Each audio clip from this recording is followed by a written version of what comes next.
Bonjour à tous, donc là on est le samedi, il est 10h du matin. Bienvenue dans la chaîne En Meilleure Forme TV. Je suis celui qu'on appelle le coach cyborg, habillé le bel, et je suis là pour vous accompagner dans le cadre de l'émission en mode posé. Cette émission, le concept, c'est de faire intervenir des professionnels de la santé, des professionnels du sport qui sont sur le terrain 7 jours sur 7, H24.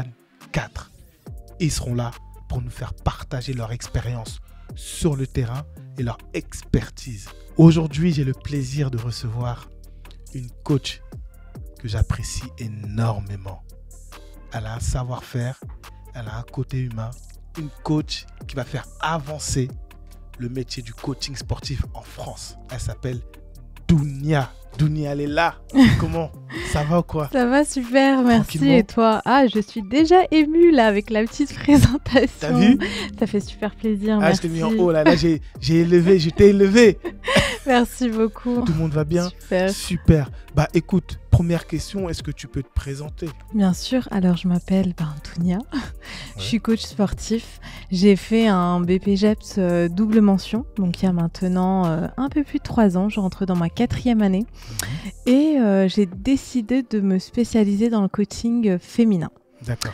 Voilà, donc j'ai eu cette volonté, on va dire, cette envie de pouvoir encadrer uniquement des femmes, parce que je trouve qu'il y a une forte demande et souvent la plupart des femmes qui souhaitent être coachées ne sont pas très à l'aise avec un homme. Et effectivement. Du moins, celles que je coach. Je me suis focalisée sur 2 secteurs d'activité. J'ai une forte demande sur Paris. Donc, mon secteur, c'est Bercy. Donc, je coach à Fitness Park Bercy. Mais également, c'est ça, Bercy 2. Mais je suis affiliée à la salle Fitness Park de Lagny-sur-Marne. D'accord. Et tu es originaire de Paris, la région parisienne? Non, alors de base, je suis alsacienne. Ah. C'est ça, peut-être que tu entends le petit accent. Ah bon? Je sais pas, j'ai un léger accent, on me dit. Ah bon? Ouais. Ah mais moi je connais pas l'accent alsacien.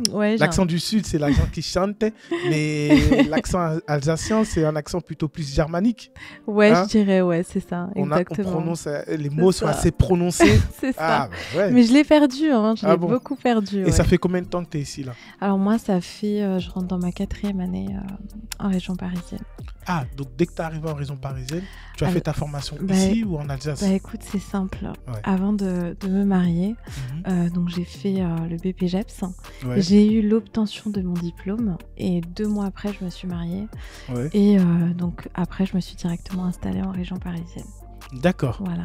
Et le diplôme, tu l'as passé en Alsace? Je l'ai passé en Alsace, exactement, Ok. Là, je vais te poser une question. On va rentrer dans le vif. Bien sûr. Tu vois, t'es voilée. Bien sûr. Comment s'est passée la formation? Parce que, pourquoi je te pose la question? Parce que moi qui ai passé le BPJEPS et les 2 mentions, généralement, on a plus une formation en tant qu'animateur fitness, même quand on fait les 2 mentions. C'est vrai. Parce que généralement, les formateurs qu'on a, ce sont des formateurs qui sont animateurs fitness et qui ne font pas du coaching pur et dur. Tu vois? Donc, qui dit animation fitness, qui dit des codes vestimentaires. Non, mais je te dis, effectivement. Moi, je me souviens, moi, ça fait presque 8 ans. À l'époque, on nous faisait mettre des coupés, des mini-shirts, tout ça. On nous disait de s'habiller en jaune fluo, en orange fluo. Tu vois ce que je veux dire? Moi, c'était des codes, ça me posait un problème. Tu vois? Parce que moi, tu vois, Renoir, mettre des trucs serrés, c'est pas trop mon délire. Tu vois ce que je veux dire? Donc maintenant, toi, voilà comment ça se passait. Alors moi, je vais te parler de mon expérience, mais vraiment à cœur ouvert. C'est le but. J'ai découvert la formation et j'ai rencontré directement la responsable de formation. D'accord. Lorsque je l'ai rencontrée, je sais pas, il y a eu un feeling qui s'est installé directement. Elle m'a beaucoup appréciée et je lui ai directement dit que moi, par contre, j'avais donc 2 écoles, elle et une autre. Et je lui ai dit directement que je ne souhaitais pas retirer mon voile durant toute la formation. J'ai envie d'être moi-même, totalement. Donc, vous devez m'accepter entièrement, c'est-à-dire avec mon habit vestimentaire et mes convictions, quoi. Donc, ça fait partie de moi.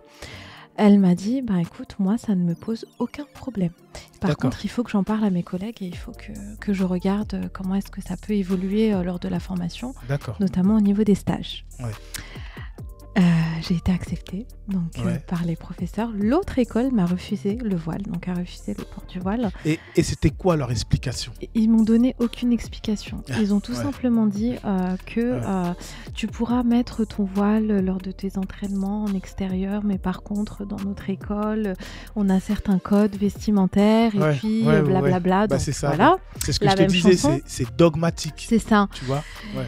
Donc moi, j'ai directement, donc je me suis directement inscrite donc à l'académie Forme et moi d'ailleurs que je remercie infiniment. Ouais. Et je fais un petit coucou à tous mes professeurs que j'aime beaucoup, Ouais. que j'affectionne jusqu'à aujourd'hui d'ailleurs. Et on m'a acceptée, donc tous les professeurs m'ont acceptée. J'arrivais avec mon voile tranquille.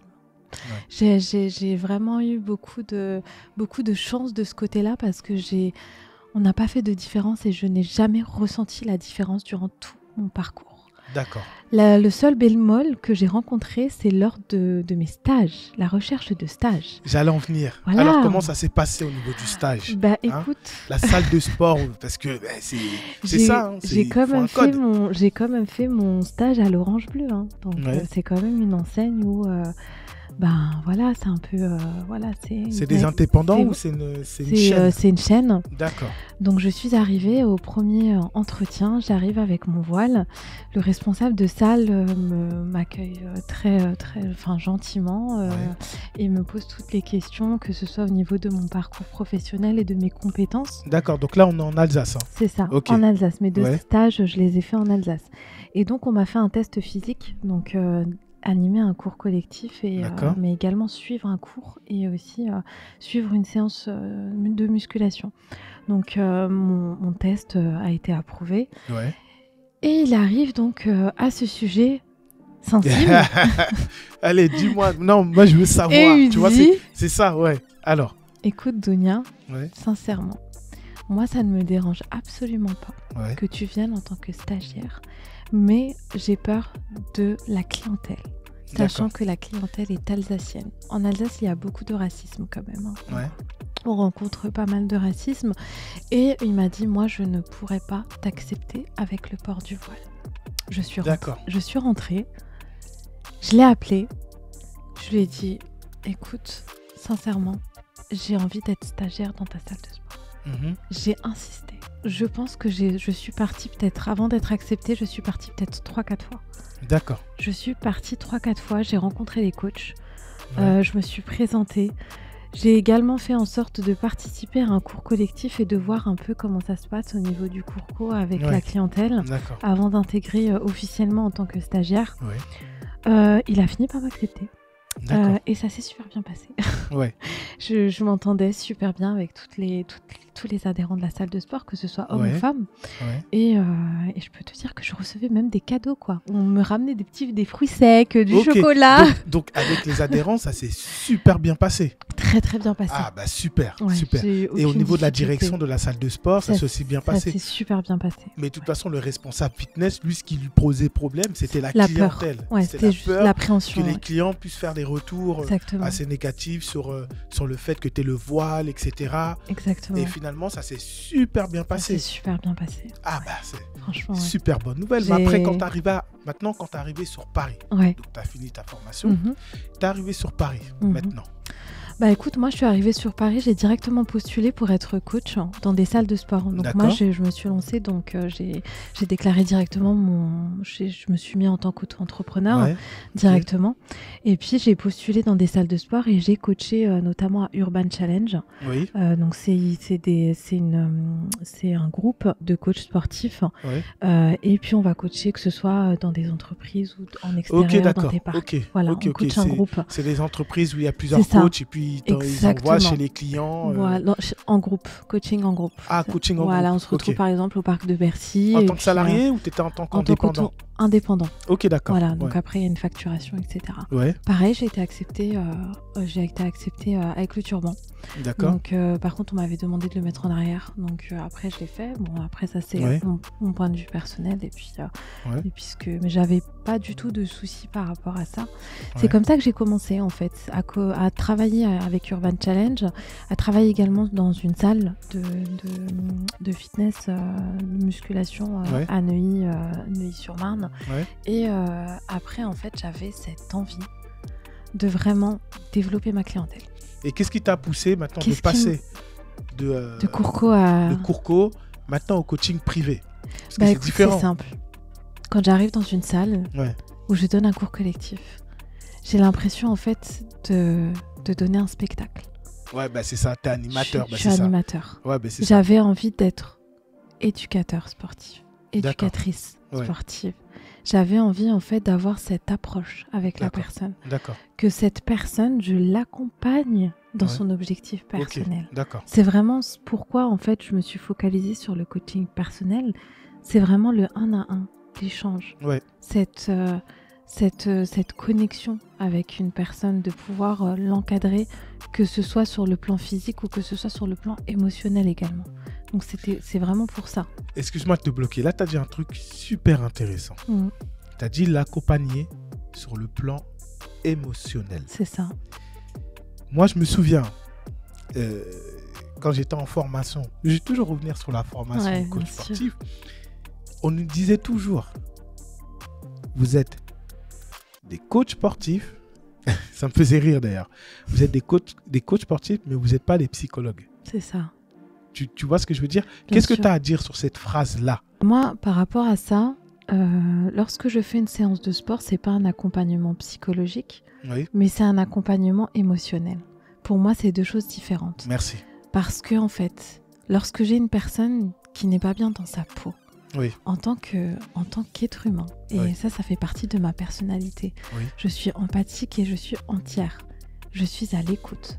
Ouais. Et c'est ça, en fait, la différence entre un coach sportif qui arrive, qui a déjà juste sa programmation sportive et qui ne se soucie pas de l'épanouissement personnel de la Ouais. personne Ouais. ou de son évolution émotionnelle. Ouais. Et ben moi, ça m'intéresse. Ouais. J'ai besoin, en fait, de ressentir que la personne que je coach se sent mieux. Je vais te parler d'un cas ouais. que j'ai d'un des cas que je rencontre. Hein, Après, on fera une petite pause. Hein. Ouais. Ouais. Elle est arrivée donc pour un coaching personnel. Oui, Donc elle arrive à l'accueil, on remplit le contrat, etc. oui, On se donne rendez-vous pour la première séance. ouais. Lors de la première séance, qu'est-ce qui se passe ? Elle me dit, écoute, je veux pas faire de sport. Je veux pas faire de sport. Ouais. Et donc moi je lui dis bien sûr, il n'y a pas de problème, on fait pas de sport. Ouais. Mets-toi à l'aise, installe-toi, etc. Bah écoute, la séance de sport, on a parlé pendant 1 heure. Ouais. Donc c'est pour te dire en fait que Et si on pourquoi n'a vous ne voulez pas- pas faire de sport? elle ne voulait pas faire de sport parce qu'elle n'arrivait pas encore à passer ce cap. Ouais, Elle avait un cancer et donc elle avait besoin vraiment d'extérioriser ses émotions. Et quand tu as un coach qui n'est pas à l'écoute et qui en a strictement rien à faire de l'aspect émotionnel, ça, forcément en fait, ça ne colle pas. Tu vois ce que je veux dire? c'est fort ce que tu dis. Ça ne C'est colle pas. C'est fort. Parce C'est que je me archi suis fort ce que tu dis. Installée, j'ai posé mes affaires et on a discuté pendant 1 heure. C'est profond. On C'est a discuté pendant 1 heure. Et là, c'est vrai que j'en parle avec beaucoup d'émotion parce que Ouais. bah, forcément, c'est une discussion que j'oublierai jamais parce que ça m'a beaucoup touchée. Mais en fait, c'est pour ça que je suis amoureuse de mon métier, en fait. Et cette personne, tu la coaches toujours? Non, j'ai arrêté de la coacher, D'accord. donc elle a eu son accompagnement. Ouais. Et c'est pour te dire, en fait, que quand on me dit, Dounia, mais pourquoi tu as choisi ce métier? En fait, c'est le fait d'aider. C'est Ouais. sincèrement, c'est d'aider. Mm. C'est le fait, en fait, de ressortir la personne de ce chemin, de son chemin qui est parfois très sombre, Ouais. et de lui montrer, en fait, qu'elle est capable de réussir, qu'elle Ouais. est capable de mieux se sentir. Ouais. Et c'est ça, pour moi, le plus important, en fait. Et d'où vient cette empathie? Parce que je vois que tu parles avec beaucoup d'émotion. On sent que tu es une personne aussi qui a dû vivre des choses assez fortes, tu vois. Et d'où vient cette empathie-là? Parce que pour moi, personnellement, je te le dis, hein, pour moi, tu devrais être formé, tu dois être formatrice et former les coachs à ça. Parce que, en fait, moi, je dis toujours, hein, notre métier, c'est coach sportif. Le coach, il est avant le sportif. C'est vrai. Tu vois ce que je veux dire? C'est vrai. Donc, coach, c'est t'accompagnes, t'aides les gens, tu t'adaptes par rapport à vrai. leur état émotionnel Exactement. sur le moment T. C'est ça. Tu vois ce que je veux dire? Ça va, Dounia? Très bien. Donc là, on a fait une petite pause. Hein. Donc, trop de charge émotionnelle. Tu vois, c'était profond. Tu vois, donc là, on fait une deuxième partie. C'est vrai. Alors, moi, la question que j'aimerais te poser, parce que là, on revient sur ce que j'ai dit tout à l'heure. Donc, l'exemple que tu nous as montré par rapport à ta cliente, donc tu es bien d'accord avec moi que là, en fait, là, c'était plus de l'émotionnel. Totalement. Parce que après, vous avez pu faire vos séances de coaching. Tu vois Bien ce que je veux dire? Bien sûr. Il n'y a pas eu de blocage, tu vois, comme je disais tout à l'heure, ça aurait été un ça. coach lambda, ben, il aurait fait quoi? Vas-y, elle veut pas faire de sport. Vas-y, laisse tomber. Elle veut pas avancer, elle veut pas... voilà, elle n'est pas déterminée. Vas-y, moi, je lâche l'affaire. Tu vois ce que je veux dire? Exactement. Parce que, encore une fois, c'est pour ça que j'aime bien ton état d'esprit. Parce que pour moi, tu as compris ce que c'était que le métier du coaching sportif. Clairement. Tu vois? Clairement. Parce que avant le coach sportif, il y a le coach. C'est ça. Hein?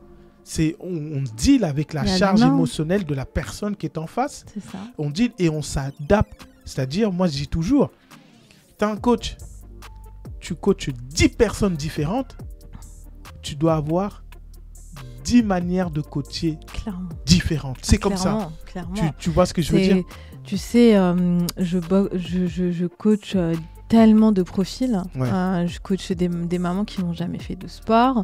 Je coach des femmes enceintes. J'ai coaché des personnes qui font leur préparation à côté de leur compète. Là, par exemple, je vais coacher donc, une femme qui fait de la plongée sous-marine. Donc, je vais l'encadrer au niveau de la musculation pour qu'elle augmente sa masse musculaire. D'accord. J'ai coaché donc, des boxeuses. Ouais. Donc, c'est vrai qu'en fait, là, chaque coaching est différent. Ouais. On s'adapte à la personne. En tant que coach, on est dans l'obligation, je dirais même, de s'adapter. Ouais. Parce que si on ne sait pas s'adapter, c'est qu'on n'est pas fait pour ce métier. Et effectivement. Tout simplement. On est d'accord. C'est qu'on n'est pas fait pour ce métier. On est d'accord. C'est tout. J'ai tellement de choses à te dire par rapport aux différents profils que je rencontre, aux différentes situations aussi qui sont inattendues, où tu t'attends pas du tout à rencontrer ce genre de choses. Par exemple, en pleine séance de sport, j'ai la fille, elle me pose les haltères, elle me dit, écoute, je sais pas, je me sens pas bien. J'arrive plus à faire la séance, Dounia, je sais pas. Je sais pas ce qui se passe, j'ai envie de craquer. Je pose les haltères, je la regarde droit dans les yeux, je lui dis, craque.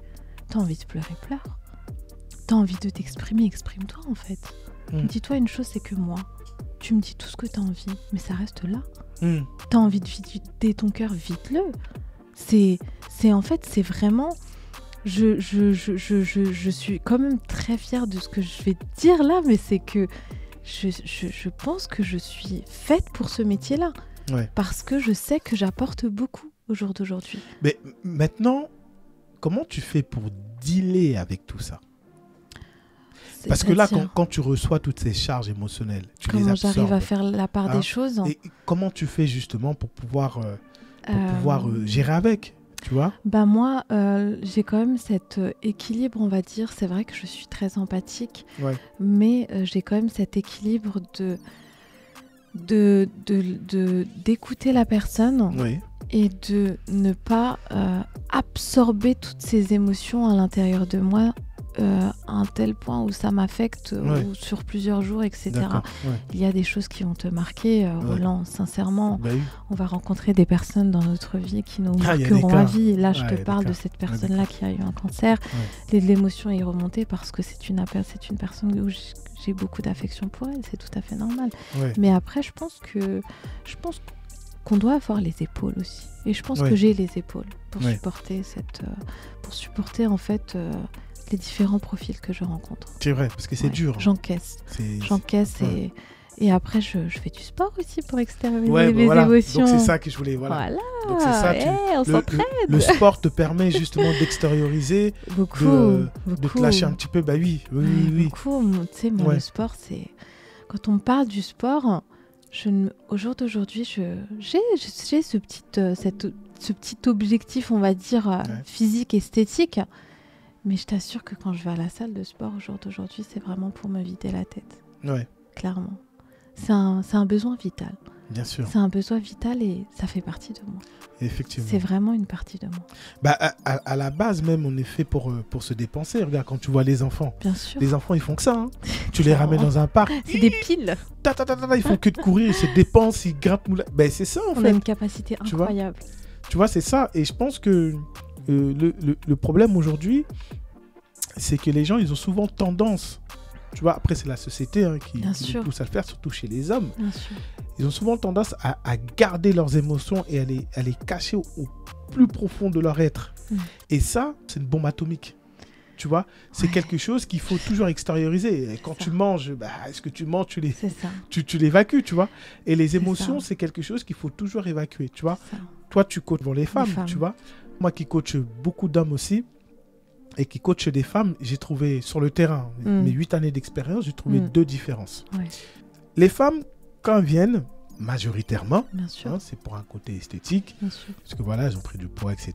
Donc, leur corps est un petit problème, elles ont un complexe au niveau de leur corps. Donc, quand elles viennent faire du sport, c'est d'abord l'aspect esthétique, et ensuite, la condition physique est en second plan. C'est-à-dire, moi, les femmes que je coach, j'ai beau leur dire la condition physique, oui, mais derrière, il y a toujours l'aspect esthétique.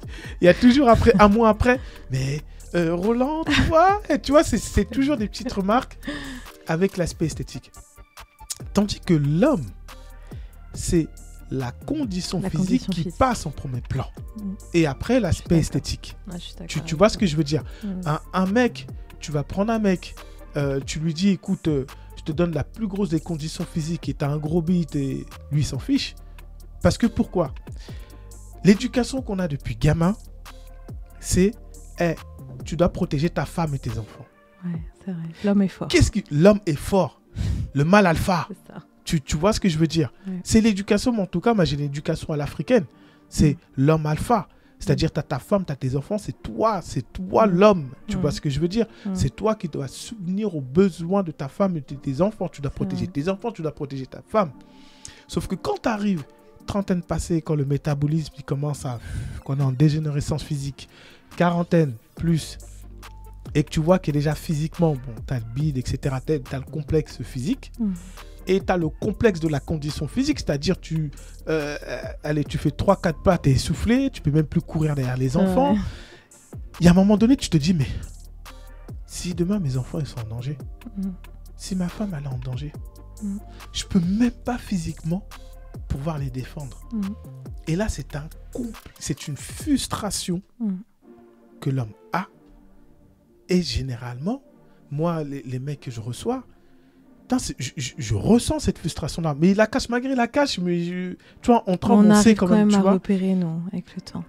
Et ça, des fois, ça ronge même l'homme. C'est-à-dire, des fois, cette frustration le pousse même, parfois, à être violent auprès de ses proches, à être violent auprès de sa conjointe, violent auprès de ses enfants. Tu vois ce que je veux dire? Parce qu'il a cette frustration en lui et il la cache tellement profondément qu'à un moment donné, ça explose. Et quand ça explose, c'est les proches qui en pâtissent. Tu vois ce que je veux dire?